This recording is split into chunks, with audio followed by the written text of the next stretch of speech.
बानी पीटीआई और बुशरा बीबी के खिलाफ एआईए कानून के तहत तोशाखाना रेफरेंस का ट्रायल शुरू हो गया। स्पेशल जज सेंट्रल शाहरुख अर्जमन ने अडियाला जेल में पहली समाअत की। अदालत ने तफ्तीशी अफसर को 23 सितंबर को रिपोर्ट पेश करने की हिदायत कर दी।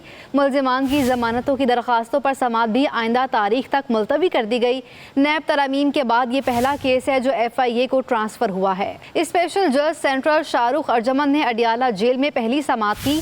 अदालत ने तफ्तीशी अफसर को 23 सितंबर को रिपोर्ट पेश करने की हिदायत कर दी। मुल्जिमान की जमानतों की दरखास्तों पर समाअत भी आइंदा तारीख तक मुलतवी कर दी गई। नैब तरामीम के बाद ये पहला केस है जो एफआईए को ट्रांसफर हुआ है। स्पेशल जज सेंट्रल शाहरुख अर्जमन ने अडियाला जेल में पहली समाअत की। अदालत ने तफ्तीशी अफसर को 23 सितंबर को रिपोर्ट पेश करने की हिदायत कर दी। मुल्जिमान की जमानतों की दरखास्तों पर समाअत भी आइंदा तारीख तक मुलतवी कर दी गई। नैब तरामीम के बाद ये पहला केस है जो एफआईए को ट्रांसफर हुआ है। स्पेशल जज सेंट्रल शाहरुख अर्जमन ने अडियाला जेल में पहली समाअत की। अदालत ने तफ्तीशी अफसर को 23 सितंबर को रिपोर्ट पेश करने की हिदायत कर दी। मुल्जिमान की जमानतों की दरखास्तों पर समाअत भी आइंदा तारीख तक मुलतवी कर दी गई।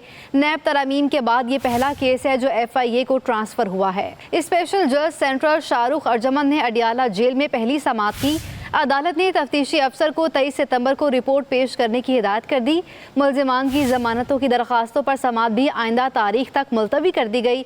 नैब तरामीम के बाद ये पहला केस है जो एफआईए को ट्रांसफर हुआ है। स्पेशल जज सेंट्रल शाहरुख अर्जमन ने अडियाला जेल में पहली समाअत की। अदालत ने तफ्तीशी अफसर को 23 सितंबर को रिपोर्ट पेश करने की हिदायत कर दी।